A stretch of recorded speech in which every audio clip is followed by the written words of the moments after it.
सेवा र हाम्रा लिम्बू विद्यार्थी मञ्चका पूर्व केन्द्रीय अध्यक्षज्यूहरू, हाम्रा अग्रजहरू, वर्तमान लिम्बू विद्यार्थी मञ्चका केन्द्रीय पदाधिकारी साथीहरू र विभिन्न शाखाहरूमा आबद्ध भएर काम गर्दै आउनुभएका लिम्बू विद्यार्थी साथीहरू, यहाँहरू सम्पूर्णलाई म अभिवादन गर्न चाहन्छु। सेवा र स्वदेश विदेशबाट हेरेर रहनुभएका तपाईँ सम्पूर्ण हाम्रा अभिभावक, हाम्रा अग्रज, अब शुभचिन्तक, लिम्बू आन्दोलन कर्मी र शुभेच्छुक सम्पूर्णमा म अभिवादन गर्न चाहन्छु। सेवा र जय लिम्बू छ र यो प्रविधिले साथ दिइरहेको छैन। निश्चय पनि हामी यतिखेर निकै अप्ठ्यारो अवस्थामा छौँ।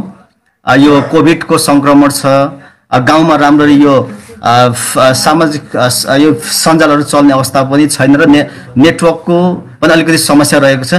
यही बिचमा यो लालमोहर 1831 को लालमोहरलाई स्मरण गर्ने कार्यक्रममा लिम्बू विद्यार्थी मञ्च केन्द्रीय कार्य समितिले मलाई यो लालमोहरको विषयमा, लालमोहर सन्धिको विषयमा छलफलको निम्ति निमन्त्रणा गरेर यो अवसर प्रदान गरेको छ। त्यसका निम्ति म लिम्बू विद्यार्थी मञ्च केन्द्रीय कार्य समितिका साथीहरूलाई म नोगेन भन्न चाहन्छु र लामो समय पछाडि अलिकति यो लिम्बुवान आन्दोलन र अन्य कुराबाट अलिकति निष्क्रिय रहेको अवस्थामा फेरि पनि एउटा जागृत हुने, फेरि पनि एक्टिभ हुने र अध्ययन गर्ने अवसर जुटाइदिनु भएको छ। यहाँहरू सम्पूर्णलाई त्यसको निम्ति लिम्बू विद्यार्थी मञ्चका साथीहरूलाई म अनुरोध गर्न चाहन्छु।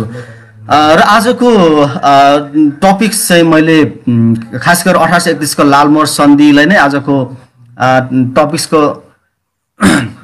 रूपमा अघि बढाएको छु। र यो आज यही दिन साउन 22 गते 1931 सालमा लिम्बुवान र गोर्खा, तत्कालीन गोर्खा राज्य बीचमा लालमोहर सन्धि भएको थियो। र यही लालमोहर सन्धि पश्चात नै लिम्बुवानले, खास गरी लिम्बुवानी जनताले भूमिमाथिको अधिकार, त्यसगरी राजनीतिक न्यायिक अधिकारहरू र प्रशासनिक अधिकारहरू प्राप्त गरेको थियो। सुरुमा म अलिकति यहाँलाई जानकारी पनि गरौँ।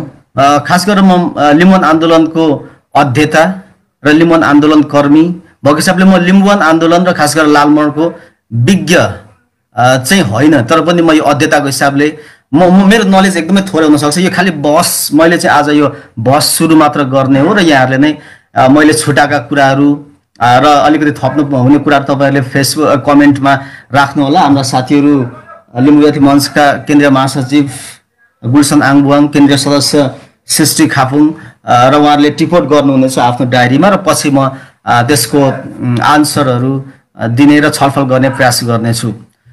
सबैभन्दा पहिले यो 1831 को लालमोहर सन्धि के हो भन्ने विषयबाट चाहिँ म सुरु गर्न चाहन्छु र यो के हो र यसको मूल पाठमा के छ र यो मूल पाठले भन्न खोजेका कुराहरू के होला भन्ने मेरो एप्रोचमा, अहिले मेरो जति पनि रिडिङमा, मैले यो लिम्बुवान आन्दोलनमै राजनीतिशास्त्रमा एउटा थेसिस पनि गरेको थिएँ त्रिभुवन विश्वविद्यालय केन्द्रीय विभागमा। त्यो हिसाब मेरो स्टडीले, मेरो रिडिङले पाएका कुराहरू म आज यहाँ सेयर गर्नेछु।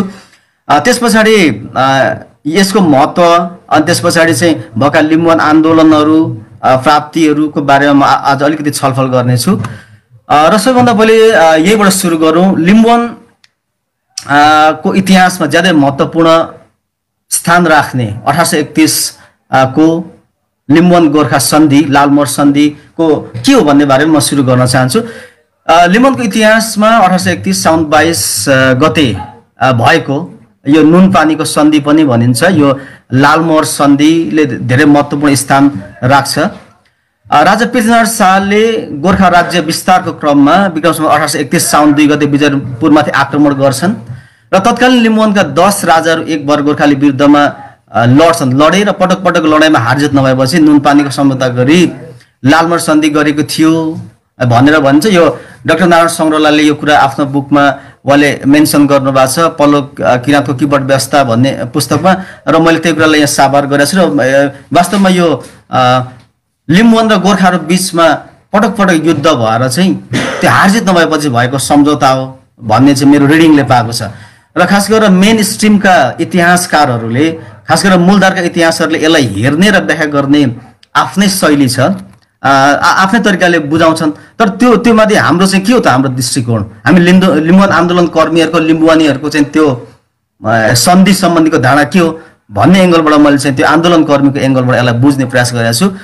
र पृथ्वीनारायण शाहले अभिमान सिंह बस्नेत, पारद भण्डारी, कीर्ति सिंह खवास र बलि बनिया जस्ता मान्छेहरूले दूत बनाएर चाहिँ लिम्बुवानसँग वार्ता गर्न पठाएको देखिन्छ र इतिहासकार शिव श्रेष्ठले यसलाई नुनपानीको कसम खाएर पृथ्वीनारायण शाहले लिम्बुवानसँग सन्धि गरेको भनेर उल्लेख गर्नुभएको छ उहाँले लिम्बुवानको ऐतिहासिक इतिहास भन्ने बुकमा म उहाँसँग सहमत छु र यो लालमोहर चाहिँ ताम्रपत्रमा लेखिएको लालमोहर थियो र 1831 को लालमोहरमा चाहिँ 3 जना लिम्बुवानका राजाहरूको नाम उल्लेख छ सुनराई कुमराई र जङराई भनेर उल्लेख गरेको हामी देख्न सक्छौं यो एकदम पुरानो यो देवनागरी लिपिमा लेखिएको छ र यसको आधुनिक उल्था विभिन्न लेखकहरूले गर्नु यो आधुनिक यो लिपिमा यो देवनागरीको अहिलेको पछिल्लो प्रचलनमा रहेको आधुनिक लिपिमा यसलाई लिप्यान्तरण गरिएको छ यसलाई उल्था गरिएको छ विभिन्न लेखकहरूले ती मध्ये पनि मैले यो नारायण संग्रौलाले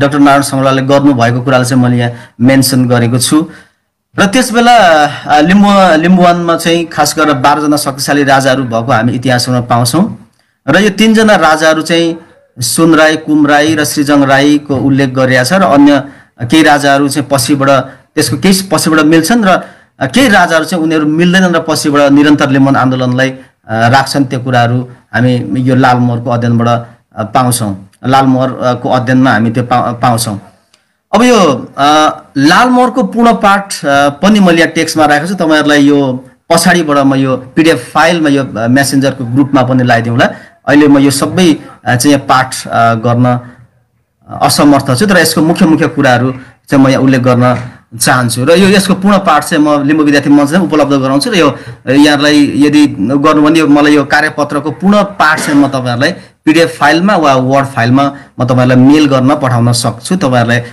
सम्पर्क गर्नु अथवा म लिम्बु विद्यार्थी मञ्चले त्यो प्रदान गर्छु अब यो लालमोहरको मा के लेखेको छ भन्दा यसको डाक्टर नारायण संग्रौलाले यसलाई उल्था गर्नु भएको बुकबाट लेखेको छु यसमा खास गरेर संस्कृत भाषा अनि नेपाली भाषा र हाम्रो लिम्बु भाषाका शब्दावलीहरू र वाक्यहरू प्रयोग भएको हामी देख्छौं यसमा अलिकति पुरानो भाषामा प्रयोग गरेको छ यसको मूलभूत कुरा चाहिँ के छ भन्दाखेरि चाहिँ यो सुरुमा चाहिँ यो 3 जना हाम्रो यो पृथ्वीनारायण शाहको नाम उल्लेख छ श्री महाराज धीरज पृथ्वीनारायण शाह भनेर यो दोस्रो लाइनमै उल्लेख छ अनि त्यसपछि श्री सुरुको अलिकति म 2 लाइन चाहिँ पढ्छु है स्वस्ति श्री गिरिराज चक्रमणि नर नारायणत्यादि विविध बिरुदावली विराजमान मनोन्नत श्री मन महाराज धीरज श्री महाराज पृथ्वीनारायण शाह बहादुर जंग देवानाम सदा समर विजय नाम श्री आगे राजभाराका सामर्थ श्री सुनराई श्री कुमराई श्री जङराई भनेर चाहिँ यसरी सुरुमा पृथ्वीनारायण शाहको नाम र त्यसपछि लिम्बुवानका राजाको नाम चाहिँ सुनराई कुमराई र जङराई भनेर चाहिँ यसमा हामी यो मेन्सन गरेको उल्लेख गरेको पाउँछौं अब यहाँ हामीले बुझ्नुपर्ने कुरा के छ त भन्दाखेरि चाहिँ यो राई भनेर उल्लेख गरेको छ वास्तवमा राई भनेको चाहिँ यो त्यतिखेरका लिम्बु राजाहरूलाई खास गरेर सेन कालमा चाहिँ राय भनेर स्थानीय शासकको रूपमा चाहिँ सम्बोधन गरिन्थ्यो अब त्यसैले त्यो रायलाई चाहिँ राई भनेर मेन्सन गरेको छ यसमा चाहिँ यो लिम्बु राजाहरू नै थिए भनेर हामीले बुझ्नु पर्ने हुन्छ र त्यो थियो र उनले बीचमा सम्बोधन गर्छ त्यसपछि चाहिँ अरु सबै गैर लिम्बु राईकी पूर्ण मनोहर पत्रम यथोचित उपरान्त मिलन्तरम जहाँको तई तहाँलाई कुशल चाहियो मेरो मन भलो छ भनेर चाहिँ उनले यहाँ यो लालमोहरमा पृथ्वीनारायण शाहले उल्लेख गरेका छन् त्यसैगरी यहाँ एउटा यो 20 तिर चाहिँ उनले के लेख्छन् भन्दाखेरि तिमीहरू हिजो पनि पिछा बसेका हो तिम्रो मुलुक हाम्रा प्रतापले तिमी तुतुतुम्याङ याखाङ सन्तान हौ त्यो हाम्रो मुलुक हाम्रो भए पनि भनेर चाहिँ हिजो चाहिँ यो मुलुक तिमीहरूको थियो तर आज हाम्रो भयो भनेर चाहिँ यो एकीकरण भयो है तिमीहरूको राज्य हाम्रोमा भन्ने हिसाबले चाहिँ यहाँ उल्लेख गरेको हामी बीचमा पाउँछौं र त्यसकै लगत्तै पछाडि उनले के लेख्छ भन्दाखेरि चाहिँ उनले पनि तिमीहरू हाम्रा हौ हाम्रो जानको पिछा हामीले लियौं र जजसको जे तिम्रा खाइन पाइन सिंगो मुलुक भित्रको सबै थामी बक्स्यौं भनेर चाहिँ यहाँ उल्लेख गरेको छ तिमीहरूले हिजो जे जस्तो तरिकाले भोग चलन गर्दै थियो भूमिमाथि त्यो सबै कुराले हामी थामी बक्स्यौं भनेर चाहिँ यहाँ भूमिमाथिको अधिकार अन्य भाषिक सांस्कृतिक अधिकारहरू पनि लालमोहरले चाहिँ लिम्बुवानवासीलाई सुनिश्चित गरेको हामी यहाँबाट पाउँछौं त्यसपछि तिमीहरू हाम्रा भारतसँग सामेल रहौ भनेर चाहिँ हामी भारदार भयो है अब हामी तिमी चाहिँ हाम्रो भारदार भयो भन्ने हिसाबले गर्छ। त्यसको अर्को दोस्रो लाइनमा हामी एकदम महत्त्वपूर्ण एउटा वाक्यांश देख्छौँ। त्यहाँ के छ भन्दाखेरि मुलुक सम्भार गरी जिमी भूमि रन्ज्याल तिम्रा शाखा सन्तानहरूले भोग गर भनेर भूमिमाथिको अधिकार चाहिँ यो लाइनले लिम्बुवानले दिएको चाहिँ भूमिमाथिको अधिकार लिम्बुवानले दिएको यो लाइनले स्पष्ट पार्छ। गरी जिमी भूमि रन्ज्याल तिम्रा शाखा सन्तान तक भोग्य गर है भनेर चाहिँ लेखा छ। अनि त्यस पछाडि चाहिँ अरू के छ भन्दाखेरि तिमीहरू नमासिने हो, तिमीहरू राजा नै भन्ने नमासिने हो, तिमीहरू राजा हो र तिमीहरू नमासिने हो, अरू चाहिँ मासिने हो भनेर चाहिँ यो लिम्बुवानीहरूलाई लिम्बुवानका राजाहरूलाई चाहिँ लिम्बूहरूलाई याक्थुङबाहरूलाई चाहिँ तिमीहरू नमासिने हो, नमासिने खालो भनेर उनले यो लालमोहरमा मेन्सन गरेको देख्छौँ। तिमीहरूको नीति हामीले जानेको छ भनेर पनि उल्लेख गरेको छ र त्यस पछाडि यहाँ अन्तिमतिर केही महत्त्वपूर्ण कुराहरू उनले लेख्छ। उनले के लेख्छ भन्दाखेरि तलतिर चाहिँ अलिक लास्टमा उसले के उल्लेख गरेका छन् त भन्दाखेरि चाहिँ उनले यहाँ एउटा महत्त्वपूर्ण ईश्वरसँग चाहिँ त्यतिखेर यी हिन्दू राजा पृथ्वीनारायण शाह चाहिँ कठोर हिन्दू राजा थिए।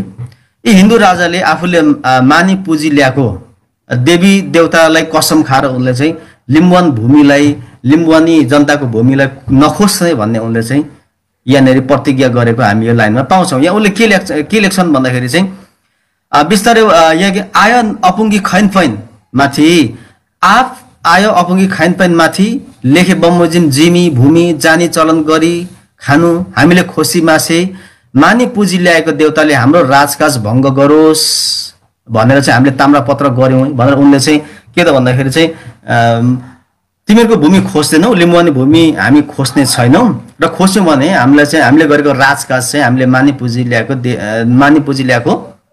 देवताले भङ्ग गरोस् भनेर उल्लेख गरेको छ। यो लालमोहरको अन्तिमतिर पाइन्छ र अन्तिममा चाहिँ यो कहिले जारी भएको भनेर चाहिँ उनले चाहिँ यहाँ इस्वी सम्मत 1831 भनेर चाहिँ उनले श्रावण सुदी 22 भनेर चाहिँ मेन्सन गरेको छ। यसको चाहिँ मूल पाठ छ। यो यहाँहरूले हेरि पनि सक्नु भएको छ होला, धेरैले अध्ययन नै गर्नु भएको छ होला र अर्को कुरा चाहिँ अध्ययन नै गर्नु भएको छ होला, हेरिसक्नु पनि भएको छ होला र यदि हेर्नु भएको छैन भने यसको धेरै कपीहरू धेरै पुस्तकमा लिम्बुवान सम्बन्धीका दर्जनौं पुस्तकहरूमा यसको अहिले आधुनिक भाषामा लिप्यान्तरण गरेको पनि पाउँछौँ। यो पल्लो किराँतको किपट व्यवस्था त्यस पछाडि चाहिँ यो शिवकुमार श्रेष्ठको बुक अनि धेरै बुकहरूमा चाहिँ यो छापेको पनि हामी पाउन सक्छौँ। यहाँले हामीले हेर्न सक्छौँ। अब यो मूल पाठ चाहिँ यो छ। अब यसको बारेमा चाहिँ मेरो बुझाइहरू चाहिँ म यहाँ राख्न चाहन्छु। यसलाई मैले 3-4 बुँदाहरूमा चाहिँ मेन्सन गर्ने प्रयास गरेको छु। लालमोहरलाई चाहिँ मैले 2-4 बुँदाहरूमा उल्लेख गर्ने प्रयास गरेको छु मेरो बुझाइहरू। अब यो 1831 को लालमोहर सन्धिलाई किन स्मरण गर्ने भन्नेबाट म आफ्नो भनाइहरू सुरु गर्न चाहन्छु। अब यो लालमोहर सन्धिलाई हेर्ने दृष्टिकोण हामी लिम्बुवान आन्दोलन कर्मीहरूमा पनि र यो खास गरेर मेन स्ट्रिम राज्य छ, जो मेन स्ट्रिम हिस्ट्री छ र मूलधारका शासन चलाउने शासक वर्ग अनि को एउटा दृष्टिकोण छ। हामी लिम्बुवान कर्मीहरूको एउटा दृष्टिकोण छ। लिम्बुवान कर्मी बिचमा पनि हाम्रो चाहिँ फरक दृष्टिकोणहरू के छ भन्दाखेरि चाहिँ कतिपय लिम्बुवान कर्मी साथीहरूले यसलाई चाहिँ यो कालो दिवस हो, 1831 मा चाहिँ हाम्रो लिम्बुवान भूमि गुम्यो, हाम्रो राज्य गुम्यो, यसलाई हामीले कालो दिवसको रूपमा मान्ने भनेको छन्। कतिले यसलाई हामीले स्मरण गर्नुपर्छ है भन्ने कुराहरू पनि आइरहेको छ। तर लिम्बू विद्यार्थी मञ्चले यसलाई किन नियमित आफ्नो स्मरण कार्यक्रममा राख्यो त भन्ने विषयमा अलिकति म स्पष्ट पार्न चाहन्छु। लिम्बू विद्यार्थी मञ्चले 1831 सालको सन्धि स्मरण कार्यक्रमलाई 2067 चैत्र 21 र 22 गते सम्पन्न दोस्रो बैठकले यसलाई नियमित कार्यक्रमको रूपमा आफ्नो क्यालेन्डरमा लिएर गएको हो। यो चाहिँ काठमाडौँको बागबजारमा हाम्रो केन्द्रीय कार्यालय थियो, त्यतिखेरको अध्यक्ष प्रेम एकतेन हुनुहुन्थ्यो। उहाँले आफ्नो नीति तथा कार्यक्रमहरूमा चाहिँ यो ल्याउनु भएको थियो, हामीले पास गऱ्यौँ। 23 सालदेखि चाहिँ यो लालमोहर स्मरण कार्यक्रम चाहिँ लिम्बू विद्यार्थी मञ्चको नियमित कार्यक्रममा रहेको छ र विभिन्न कार्यक्रम भएको कुरा अघि महासचिवले पनि भन्नुभयो, मैले उल्लेख पनि गरिसकेँ। अब त्यहाँ हामीले चाहिँ त्यतिखेरको हाम्रो छलफल के हो त भन्दा लिम्बुवानले शाह राजा पृथ्वीनारायण शाहसँग गरेको सन्धिको चर्चा परिचर्चा गरिरहने उद्देश्यले हामीले यो गरेका हौँ। किन भन्दाखेरि यो लालमोहर सन्धिले हाम्रो लिम्बुवानसँग नेपालसँग एकीकरण गोर्खासँग एकीकरण त भयो, तैपनि यसले लिम्बुवानमा विशेष अधिकार त्यतिखेरको एकीकरण चाहिँ नाम मात्रको जस्तो थियो, त्यसकै बेसमा अहिलेको लिम्बुवान आन्दोलन भइरहेको देखिन्छ।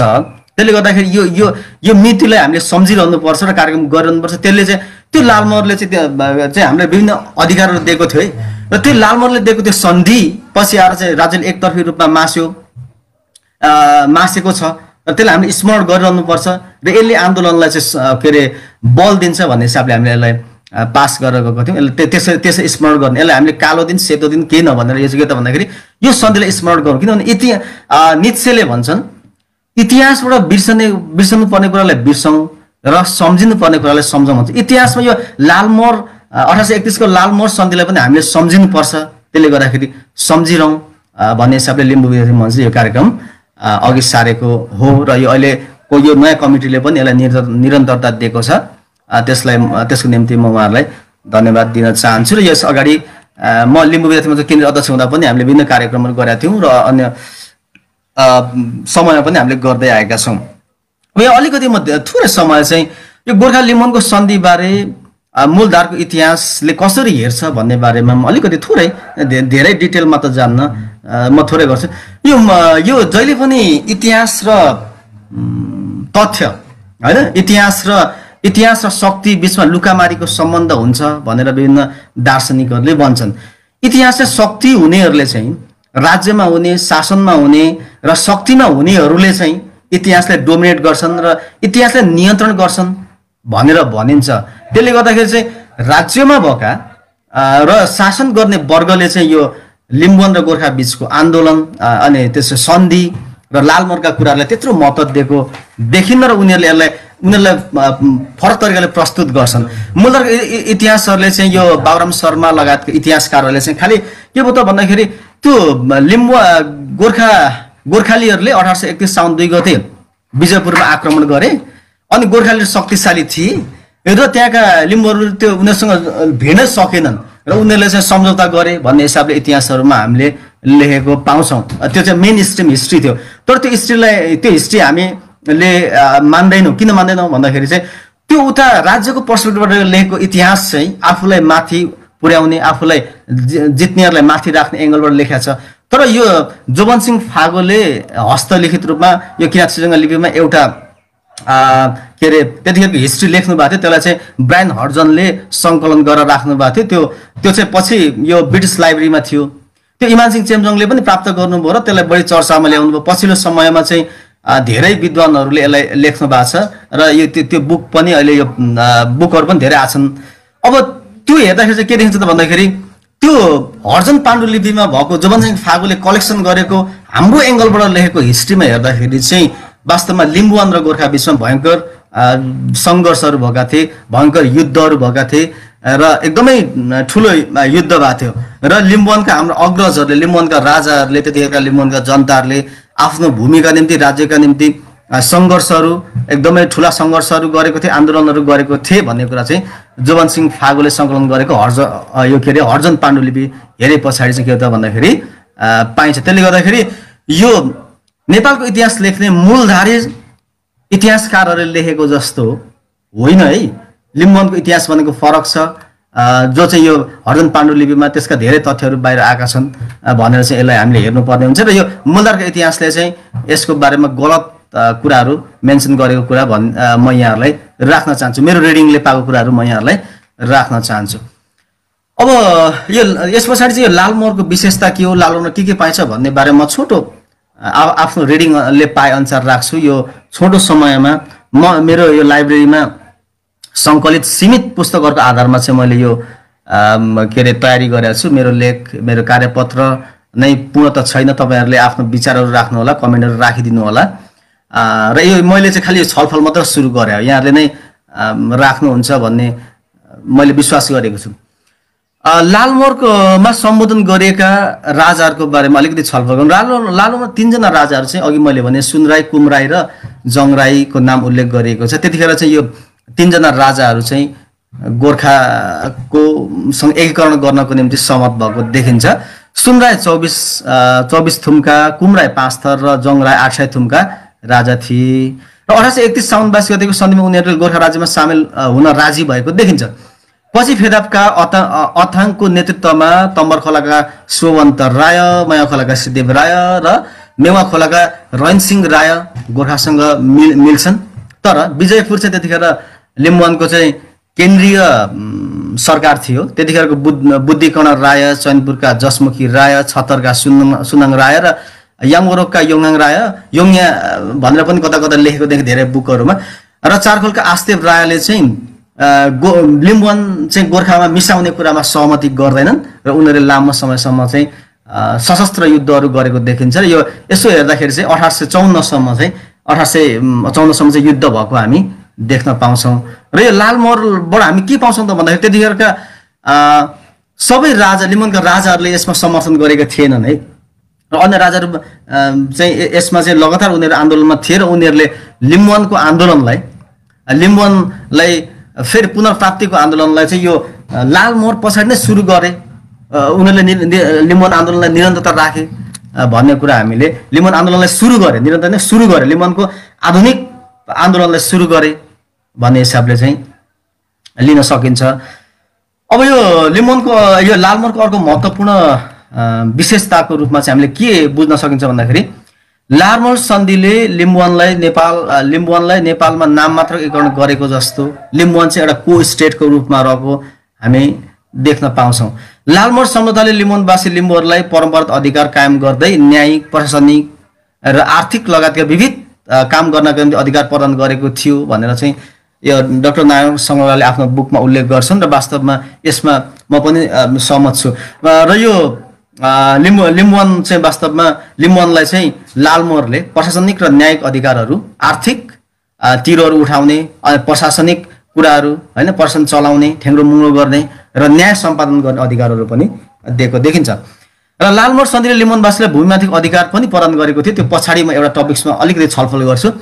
करिब 190 वर्षसम्म अस्तित्वमा रहेको किपट व्यवस्थाले लिम्बुवानमा संघीयताको अभ्यास भएको थियो भनेर चाहिँ प्राध्यापक मनोहर लाउतीले यो debate on identity and viability भन्ने बुकको टिप्पणीमा उहाँले लेख्नु भएको छ। म प्रोफेसर लाउतीसँग सहमत छु। उहाँले यो गर्नुभएको कुरामा चाहिँ के त भन्दा 190 वर्षसम्म वास्तवमा लिम्बुवानले संघीयताको अभ्यास गरेको थियो। र यो लालमोहरले चाहिँ के त भन्दाखेरि लिम्बुवानलाई आर्थिक, प्रशासनिक र न्यायिक अधिकार प्रदान गरेको थियो भन्ने कुरा छ। अब यो लिम्बुवानलाई आर्थिक, प्रशासनिक र न्यायिक अधिकार प्रदान गर्नको निम्ति यो 1831 को के अरे लालमोहर एउटा थियो। यो पछाडि पनि विभिन्न अन्य राजाहरूले, के राजा पृथ्वीनारायण शाह पछाडिका पनि अन्य राजाहरूले, राणाहरूले पनि विभिन्न लालमोहरहरू, 1 दर्जनभन्दा बढी लालमोहरहरू दिएको हामीले देख्छौँ। अब यो त्यतिखेर कुन कुन लालमोहर दिए भन्ने बारेमा म डिटेलमा त जान्न, तर मैले कुन कुन लालमोहर थिए भनेर चाहिँ मेरो रिडिङमा पाएको म केही 1-2वटा महत्त्वपूर्ण ती लालमोहरहरूलाई चाहिँ यहाँ अलिकति उल्लेख गर्छु। 1831 मा पृथ्वीनारायण शाहबाट प्रदान गरेको ताम्रपत्र, 1841 मा रणबहादुर शाहले पनि फेरि लालमोहर प्रदान गरेका थिए लिम्बुवानमा। 1843 मा लिम्बुवान प्रदेशको शासन चलाउन सहायता गर्न प्रदान गरेको लालमोहर यहाँ गरेका थियो। 1839 र 1856 मा सत्यधर्म बाचा बन्धन पत्रको लालमोहर पनि प्रदान गरेको पाइन्छ। 1844 मा फाल्गुनमा सुदी साधको लिम्बुवानको सोझो गरिन्जेलसम्म सरकारबाट नोक्सान नगर्ने भन्ने लालमोहर पनि प्रदान गरेको इतिहासमा पाइन्छ। अनि त्यस्तै 1864, 1891, 1886, 1904, 1912 अनि 1904, 1912, 1925 मा पनि विभिन्न राजाहरूले चाहिँ लिम्बुवानमा लालमोहरहरू प्रदान गरेको हामी देख्छौँ। त्यसै गरी 2008 सालमा, हिजो अस्ति 2008 सालमा राजा त्रिभुवनले पनि माघ 29 गते किबोर्ड थामी भोग गर्नु भनेर लालमोहर ल तिमीलाई भूमिमाथिको अधिकार हामीले थामी दियौँ है, तिमी लिम्बुवानवासीलाई के अरे लिम्बुवानको भूमिमाथिको अधिकार छ है भनेर चाहिँ त्यो दिएको, हिजो अस्ति 2008 सालमा दिएको पनि हामी पाउन सक्छौँ। 2008 सालमा राजा त्रिभुवनले किबोर्ड थामी बक्सेर 17 साल चैतमा आफू बस्ने जिल्लाको विकास कार्यमा समेत ध्यान राखेर थिति जानी भोग गर्नु भनेर लालमोहर चाहिँ दिएको पाइन्छ। यो लालमोहर कलेक्सन, चन्द्रकुमार शर्माको लालमोहर कलेक्सन भन्ने बुकबाट मैले यो सन्दर्भ लिएको छु। यसरी मैले भन्न खोजेको के हो त भन्दाखेरि लिम्बुवानलाई दिएको प्रशासनिक, आर्थिक र न्यायिक अधिकारलाई चाहिँ यो विभिन्न लालमोहरले चाहिँ पछिबाट चाहिँ लालमोहरको माध्यमबाट चाहिँ निरन्तरता दिएको हामी पाउन सक्छौँ। अब यो लालमोहरको अर्को महत्त्वपूर्ण कुरा के हो त भन्दाखेरि भूमिमाथिको अधिकार हो। लिम्बुवानी जनतालाई चाहिँ भूमिमाथिको अधिकार दिए। अब लालमोहरको एउटा लाइन के छ भन्दाखेरि बिच अघि पनि मैले उल्लेख गरेँ, हिजो आफै अपुङ्गी बसी आए बमोजिम त्यो मुलुक सम्भार गरी जिमी भूमि रन्ज्याल तिम्रा शाखा सन्तानहरूले भोग्य गर भन्ने वाक्यांश चाहिँ लालमोहरको पेट बोलीमा उल्लेख छ। त्यो मैले अघि पनि माथि उल्लेख गरेँ। अब यसले के गर्छ, लिम्बुवानका लिम्बूहरूलाई चाहिँ भूमिमाथिको विशेष अधिकार, भूमिमाथिको अधिकार प्रदान गरेको हामी देख्छौँ। यो चाहिँ हुन त यसो हेर्दाखेरि एउटा पर्सपेक्टिभबाट हेर्दाखेरि के देखिन्छ त भन्दाखेरि चाहिँ त्यो लिम्बुवानका केही राजाहरूलाई, लिम्बुवानका राजाहरूको हाङहरूको एकतालाई टुटाउनको निम्ति चाहिँ केही राजाहरूलाई चाहिँ लालमोहर गएर भूमिमाथिको अधिकार दिए भने जस्तो पनि देखिन्छ।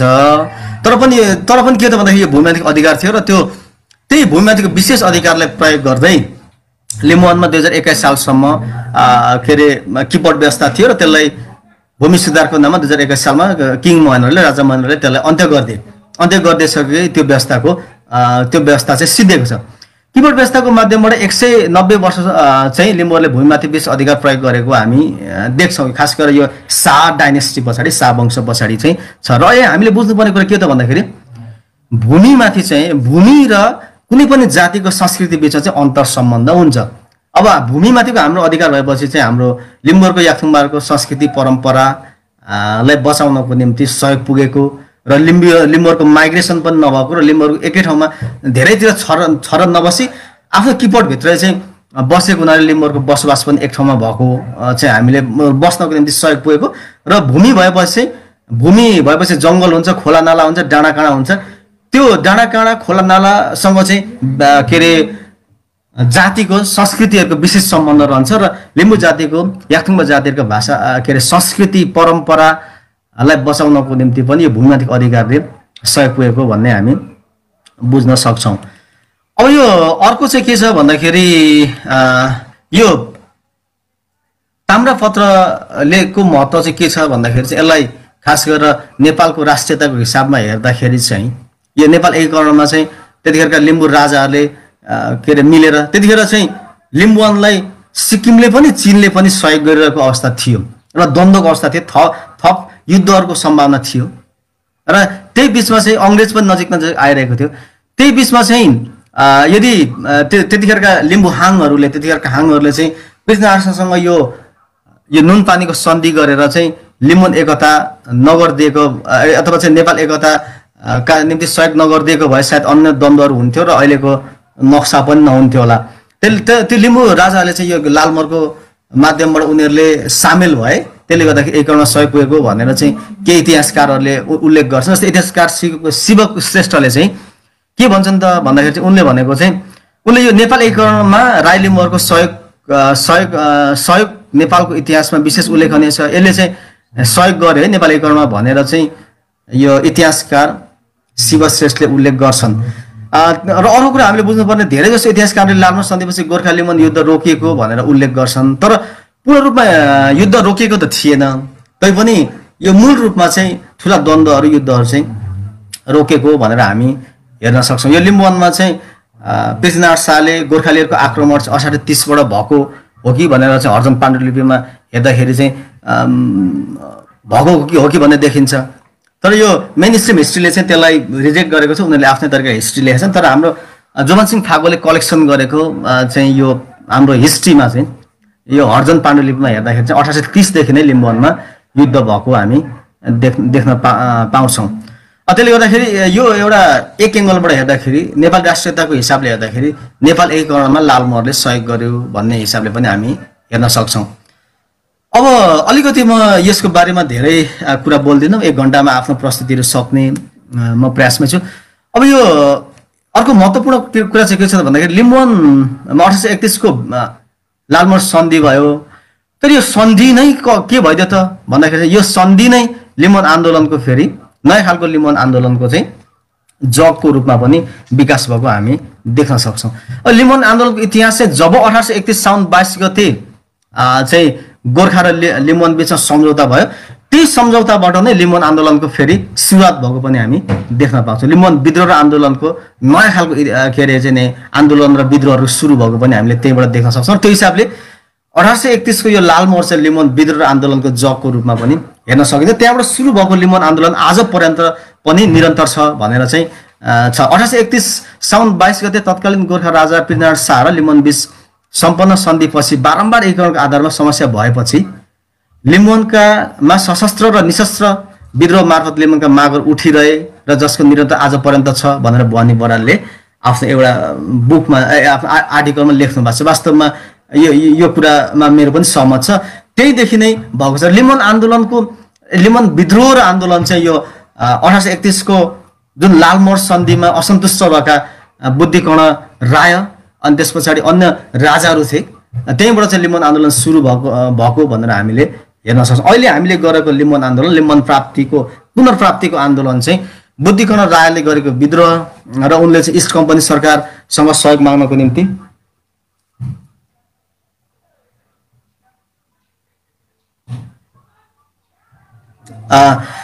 धन्यवाद छ विशेषमा राख्नको के अरे त्यहीबाट सुरु भएको भनेर चाहिँ भन्छ। त्यो वास्तवमा अब त्यहीबाट लिम्बुवान आन्दोलनको सुरुवात चाहिँ यो 1831 को साउन 22 को लालमोहर सन्धि पछाडि नै भएको भनेर हामी गर्न सक्छौँ। र बुद्धिकर्ण रायले इस्ट इन्डिया कम्पनी सरकारसँग सहयोगको निम्ति कलकत्तासम्म पुग्छन्, तर उनलाई त्यतिखेर इस्ट इन्डिया कम्पनी सरकारले सहयोग गर्दैन र उनको 1834 मा हत्या हुन्छ। र यो त्यस पछाडि चाहिँ लगातार विद्रोहहरू चाहिँ 1854 सम्म चाहिँ सशस्त्र विद्रोहहरू कहिले सिक्किमको सहयोगमा, चीनको सहयोगमा, भोटे सेनाको सहयोगमा भएको हामी देख्न सक्छौँ। अब यस पछाडि चाहिँ निरन्तर आन्दोलन लिम्बुवान आन्दोलन सुरु भयो भन्ने छ। अब यो राणा शाह कालमा चाहिँ शाह राणा कालमा पनि यो 1831 को सन्धि पछाडि असन्तुष्ट भएका लिम्बुवानीहरूले लिम्बुवान पुनः प्राप्ति गर्नको निम्ति नेपालबाट स्वतन्त्र बनाउनको निम्ति चाहिँ विभिन्न आन्दोलनहरू गरेको हामी देख्न सक्छौँ।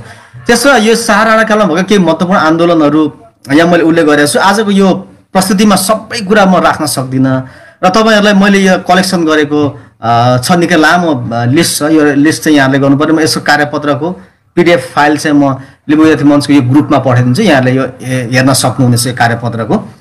1831 को लालमोहर सन्धिमा असन्तुष्ट भएका केही राजाहरू थिए, उनीहरूले पनि पछिबाट विद्रोह गर्छन् भन्ने कुरा अघि राखिसके। फेदापको अताङ रायको यो उनीहरू चाहिँ उता मिले, तर अरू राजाहरू सुनङ राय, यासोका योङहाङ राय, आसदेव राय र यो बुद्धिकर्ण राय लगायतका चाहिँ उनीहरू आन्दोलनमा थिए भन्ने कुरा, यो पनि एउटा विद्रोह थियो। अनि 1848 मा सिक्किमको सहयोगमा चैनपुर विद्रोह अनि त्यो भएको थियो। 1930 मा पृथ्वी सिंह लिम्बूको नेतृत्वमा फेरि स्वतन्त्र लिम्बुवान स्थापनाको निम्ति विद्रोह भएको थियो। 1941 मा पनि जगदल लिम्बूले फेरि लिम्बुवान स्वतन्त्रताको निम्ति विद्रोह गरेको देखिन्छ इतिहासमा, हैन? त्यसलाई चाहिँ फेरि गोर्खालीहरूले दबाएको। 1945 मा मुरिहाङ लिम्बू र थामुया लिम्बूले पनि फेरि गोर्खालीबाट लिम्बुवानलाई मुक्त गराउनको निम्ति चाहिँ 1945 मा विद्रोह गर्छन्। अनि 1951 मा बाजङ आङबुवाङले पनि यो लिम्बुवानको कर सङ्कलनको विरोध गर्दै गरेको विद्रोहहरू चाहिँ यो शाह राणा कालमा भएका विद्रोहहरूमा हामी देख्न सक्छौँ, लिम्बुवानको निम्ति भएको देखिन्छ। त्यस पछाडि चाहिँ यो शाह राणा कालमा त्यो हो। 7 सालको क्रान्ति पछाडि चाहिँ नेपालमा प्रजातन्त्रको प्रादुर्भाव भयो, सुरुवात भयो। जनताले आफूलाई लागेका कुराहरू राणा शासनले 100 वर्षसम्म 100 वर्षभन्दा बढीसम्म राणाहरूले चाहिँ नेपालका जनताहरूलाई एकै ठाउँ कोचेर राखेको थियो। तर अब त्यो 7 सालको प्रजातन्त्र प्राप्ति भएपछि जनताले आफूलाई लागेका कुराहरू राख्न पाए। त्यसले गर्दा 7 साल पछाडि पनि 7 सालको क्रान्ति पछाडि पनि लिम्बुवानको निम्ति थुप्रै विद्रोहहरू भएको हामी देख्न पाउँछौँ। 7 सालको क्रान्तिपछि परिवर्तनसँगै 8 वाकुमा एक चुम्लुङ आजनगर लिम्बुवान राज्यको निम्ति चाहिँ आन्दोलन भएको छ। त्यसमा भूपू सैनिक विजयबहादुर अनि भीमबहादुर लिम्बूले चाहिँ एउटा सशस्त्र विद्रोहको प्रयास गरेका थिए। 2008 साल वैशाख 11 पान्थरको मेलबोटे र रवि थानामा आक्रमण गरेर हतियारहरू चाहिँ उनीहरूले कब्जा गर्छन्। तर यसलाई चाहिँ पछिबाट 12 गते मङ्गलबार इलामको थाना कब्जा गर्ने क्रममा नेपाली काङ्ग्रेसका जनमुक्ति सेनाहरूले चाहिँ विजयबहादुर सहितका मान्छेलाई मारेको धरपकड गरेपछि आन्दोलन सिधेको देखिन्छ। त्यस्तै 2009 साल जेठ 2 गते लिम्बुवान क्षेत्रका किपडियारको भेला गर्छन् उनीहरूले। अनि नेपाल लिम्बुवान चुम्लुङ सभाको स्थापना भयो। अनि यो चाहिँ इमान सिंह चेम्जोङले, हाम्रो किराँत इतिहासकार हाम्रो इमान सिंह चेम्जोङले यसलाई नेतृत्व गर्नुभएको थियो। अनि त्यस पछाडि चाहिँ 2012 सालमा पनि लिम्बुवानको मागहरू लिएर चाहिँ गएको देखिन्छ सरकारलाई भेट्न। 13 सालमा पनि लिम्बुवानको प्रतिनिधिहरूले राजालाई भेटेको देखिन्छ, उनीहरूलाई बोलाइयो। अनि 13 सालमै पनि महेन्द्रलाई पत्र पनि लेखेको। 14 साल कार्तिक 6 गते किबोर्ड सुब्बारको परिणले राजालाई भेटेको र किबोर्ड माग गरेको छ। यो किबोर्ड आन्दोलनको रूपमा पनि लिम्बुवान आन्दोलन रहेको हामीले चाहिँ देख्न पाउँछौँ। अब यो त्यस पछाडि चाहिँ यो 7 साल र 17 सालको बिचमा पनि 7 साल र 17 सालको बिचमा पनि चुनावहरू भए, अन्य कुराहरू भए। त्यतिखेर पनि लिम्बुवान पार्टीको नाममा चाहिँ राजनीतिक दल दर्ता गर्ने प्रयासहरू पनि भइरहेको थियो त्यतिखेर, तर त्यो हुन सकेन। इमासी जमले जो प्रयास गर्नुभएको थियो त्यो सकेन। त्यतिखेरै लिम्बुवान पार्टीको नाममा चाहिँ स्थापना भएर चाहिँ चुनाव लडेको भए आज लिम्बुवान राजनीतिले लिम्बुवानको चुनावमा निकै राम्रो रिजल्टहरू प्राप्त गरिसकेको हुने थियो होला। अब पञ्चायती व्यवस्थामा पनि 2017 सालमा 17 सालमा लालमोहर प्राप्त गरेको थियो लिम्बुवानले। त्यतिखेर पनि लिम्बुवानले माग गरे। अनि 2022 सालमा धनकुटाको बजारमाथि के पनि विरोध गरेको थियो। त्यस्तै 22 साल 26 सालमा पनि पञ्चायती व्यवस्थामा चाहिँ यो किबोर्ड आन्दोलनको रूपमा चाहिँ यो भएको देखिन्छ। र यही बिचमा हामीले बिर्सन नहुने गर्छ 2036 सालमा लिम्बुवान मुक्ति मोर्चाको स्थापना भएर वीर नेमाको अध्यक्षतामा स्थापित पार्टीले पनि लिम्बुवानको मागलाई उठाएको हामीले देख्न पाउँछौँ, इतिहासमा त्यो भेटिन्छ। अब प्रजातन्त्र पुनर्बहाली पछाडि चाहिँ खास गरेर राष्ट्रिय जनमुक्ति पार्टी ले यो लिम्बुवानको मुद्दालाई फ्लरिङ गरेको, यो राजनीतिक वृत्तमा चाहिँ फ्लरिङ गरेको देख्न पाउँछौँ। र 2052 सालमा जनयुद्ध सुरु गरेको नेपाल कम्युनिस्ट पार्टीले पनि, माओवादीले पनि पछिबाट लिम्बुवानको एजेन्डालाई आफ्नो जनयुद्धको एजेन्डाको रूपमा चाहिँ उसले ल्याएको हामी देख्न पाउँछौँ। र गणतन्त्र स्थापना त्यही बिचमा चाहिँ लिम्बू विद्यार्थी मञ्चको स्थापना, लिम्बू विद्यार्थी मञ्चले पनि लिम्बुवान प्राप्तिको आन्दोलनलाई चाहिँ उठायो। त्यस पछाडि 2062 सालको दोस्रो लिम्बू विद्यार्थी मञ्चले विक्रमसँग 2062 सालमा सम्पन्न तेस्रो राष्ट्रिय सम्मेलनबाट लिम्बुवानको मुद्दालाई औपचारिक रूपमा उठाएको थियो। अब गणतन्त्र स्थापना पछाडि भने चाहिँ लिम्बुवान आन्दोलन चाहिँ अलिक मच्योर भएर आएको, अलिकति फुल फ्लेड एकदम फुल फ्लेड रूपमा चाहिँ आएको देखिन्छ। अब यो 1831 पछाडिको आन्दोलनहरू, केही आन्दोलन विद्रोहहरू भए 54 सम्म अलिकति ठुला विद्रोह क्रान्तिहरू भएको देखिन्छ।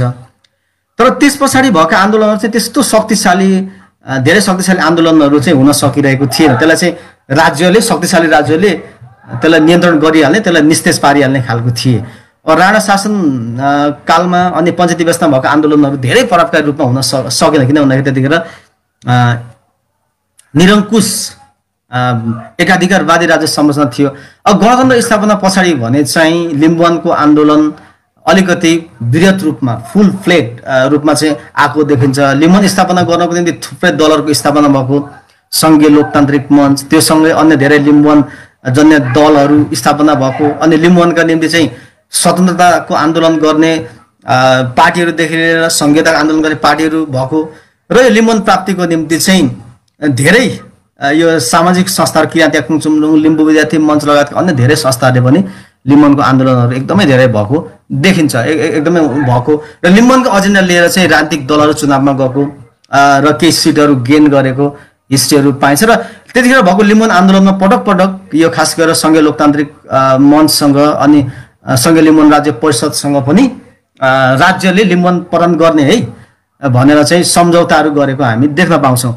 र त्यस्तै अर्को महत्त्वपूर्ण कुरा के छ भन्दाखेरि चाहिँ त्यतिखेर चाहिँ यो 2063 सालको अन्तरिम संविधानको अनुसूचीमा पनि यो के हो भन्दाखेरि अब राज्य पुनर्संरचना हुँदाखेरि चाहिँ ऐतिहासिक पृष्ठभूमिको आधारमा चाहिँ लिम्बुवान लगायतका राज्यहरू स्थापना गरिनेछ भन्ने कुराहरू मेन्सन भएको थियो। त्यसले के देखिन्छ त भन्दाखेरि लिम्बुवानको आन्दोलन चाहिँ यो गणतन्त्र स्थापना भए पछाडि चाहिँ अलिकति खुला रूपमा सडकमा आयो। त्योभन्दा अगाडि माओवादीले केही यसलाई उठाइरहेको थियो जङ्गलबाट अथवा चाहिँ उसको पछिबाट आयो। अब यसमा चाहिँ 2063 सालमा सङ्घीय लोकतान्त्रिक मञ्चको स्थापना भइसके पछाडि चाहिँ अलिकति यसलाई यो चाहिँ एकदमै अघि आयो र ठुल्ठुलो आन्दोलनहरू पनि भएका थिए। अब त्यो बिचमा चाहिँ अर्को महत्त्वपूर्ण त्यतिखेर कुरा के थियो भन्दाखेरि चाहिँ त्यतिखेरको ठुला दल, नेपालका ठुला राजनीतिक दलहरू जस्तै नेकपा माओवादी, इभन नेकपा एमाले, नेपाली काङ्ग्रेस होइन, अनि पछिबाट सङ्घीय समाजवादी पार्टी, त्यसै गरेर राष्ट्रिय जनमुक्ति पार्टी लगायतका पार्टीहरूले पनि आफ्नो प्रान्तीय मोर्चाहरू स्थापना गरेको थियो। मोर्चाहरू स्थापना गरे ती सबै पार्टीहरूले चाहिँ के गरेको थियो भन्दाखेरि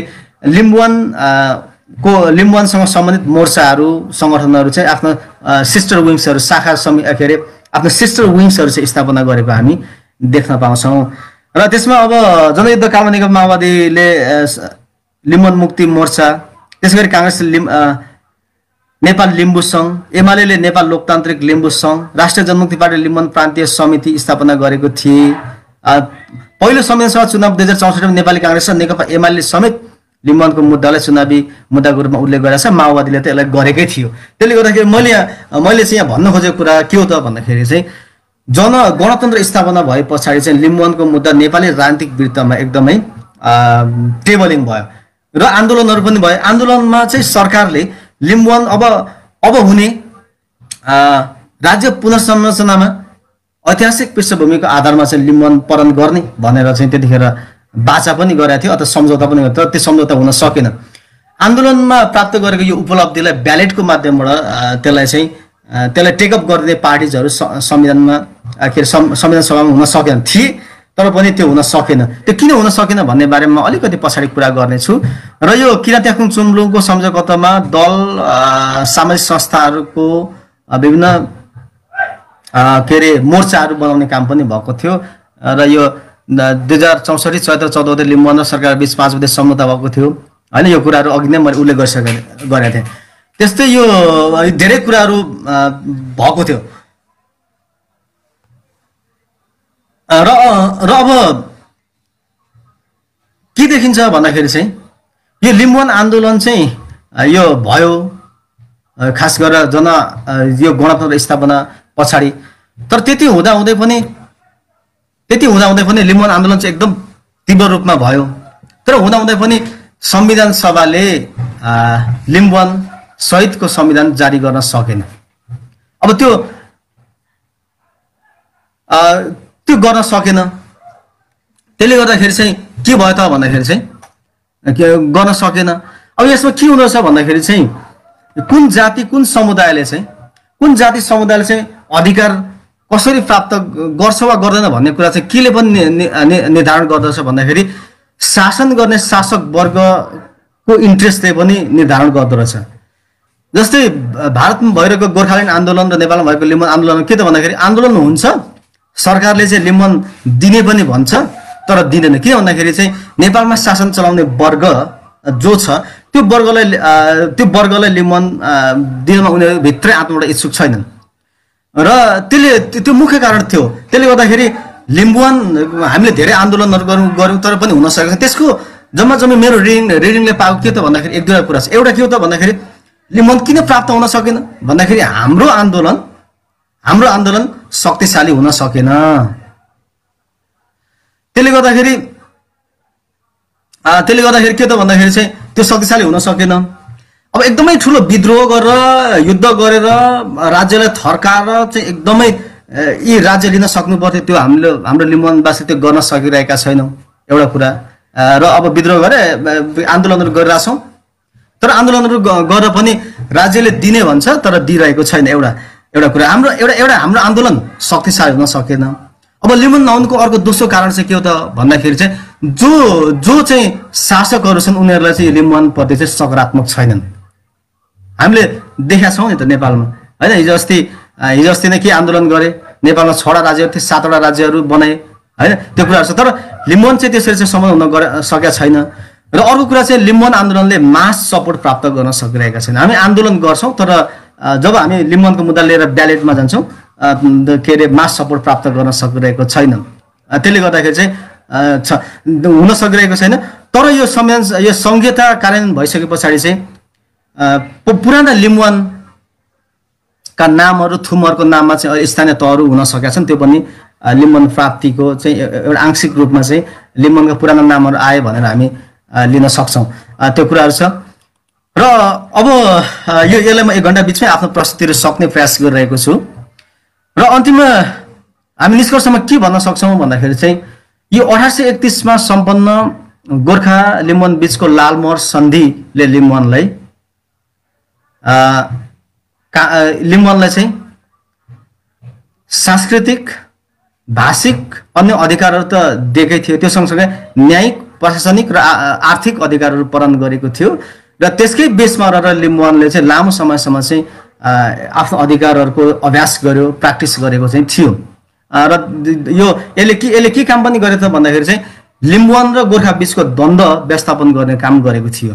र यो खास गरेर के देखिन्छ त भन्दाखेरि चाहिँ द्वन्द्व व्यवस्थापनको थ्योरीले के छ भन्दाखेरि जब द्वन्द्वहरू चाहिँ विन विन एप्रोचमा चाहिँ त्यसलाई पुरा गरिन्छ त्यतिखेर चाहिँ के त भन्दाखेरि त्यो द्वन्द्व व्यवस्थापन दिगो हुन्छ भन्छ। अब 1831 को लालमोहरले अलिकति विन विन एप्रोच जस्तै देखिन्छ क्या, लिम्बुवानलाई पनि केही अधिकार दिएको अनि लिम्बुवान चाहिँ गोर्खातिर मिलेको, त्यो चाहिँ विन विन एप्रोचमा थियो।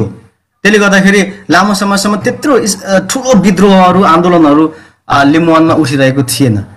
तर अब के देखिन्छ त भन्दाखेरि 2021 साल पछाडि चाहिँ एकतर्फी रूपमा चाहिँ गोर्खाले अथवा चाहिँ अहिलेको नेपालले चाहिँ के गर्यो त भन्दाखेरि चाहिँ त्यो गरेको सन्धि सम्झौता उसले चाहिँ यो भूमि मास्दिन है खोज्दिन है भनेको थियो, तर उसले खोज्यो कि खोजे पछाडि एकतर्फी रूपमा त्यो सन्धिको भङ्ग गरेको छ। त्यसले गर्दाखेरि अब के भयो त भन्दाखेरि द्वन्द्व व्यवस्थाको एङ्गलमा लिम्बुवानले गुमाए मात्र र नेपालले चाहिँ प्राप्त गर्यो, गोर्खाले प्राप्त गर्यो। त्यसले गर्दाखेरि यो द्वन्द्व अझै लम्बिने देखिन्छ। अब यो द्वन्द्व चाहिँ त्यतिन्जेलसम्म त शान्ति हुन्छ जबसम्म चाहिँ लिम्बुवान प्राप्तिको आन्दोलन चाहिँ अहिले पहिचानको आन्दोलनको रूपमा विकास भएको छ र पहिचानको आधारमा स्थापना भएका आन्दोलनहरू चाहिँ राजनीतिशास्त्रीहरूले के भन्छन् भन्दाखेरि चाहिँ यसलाई चाहिँ के त नियन्त्रण गर्न नसकिने आन्दोलनको रूपमा इन्ट्र्याक्टेबल कन्फ्लिक्टको रूपमा राख्छन्। त्यसले गर्दाखेरि यो लिम्बुवानको पहिचानको आन्दोलन विकास भएको छ। अब यो लिम्बुवानको यो आन्दोलन चाहिँ के हुन्छ त भन्दाखेरि चाहिँ तब मात्र सकिन्छ जब लिम्बुवान प्राप्ति हुँदैन। त्यसले गर्दाखेरि 1831 मा सम्झौता भएर विन विन एप्रोचमा सम्झौता भएको थियो।